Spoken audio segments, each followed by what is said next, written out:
Ne lazım? Ne var? Mayı doktoru. O düğünü de gel baba. Onu da düzelsin iğne vurup. Vay açın. Yok yok.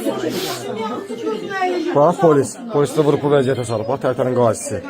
Bax başının yarı hissəsi yoxdur. Kimin düzelir? Şükür Allah'a düzelir. Sökdü. İğne iniyor onu.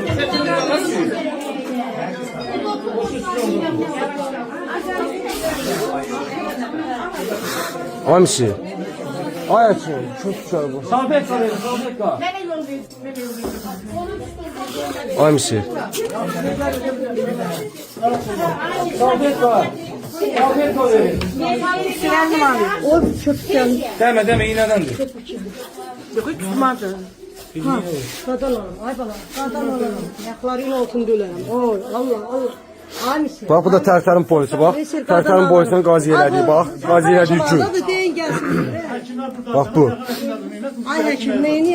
Şaka mutlu da burada şimdi. Böyle köpük geldi bunlar.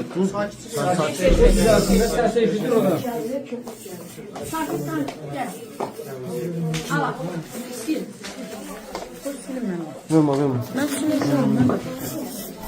Misir. Ay misir. Misir.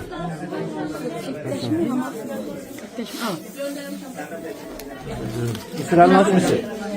Sıranmaz. Parmak var. Bu parmağın bir dənəsini əlinizdə belə saxlaya bilsəz, bax belə. Bax belə, qoymayın da. Değil mi?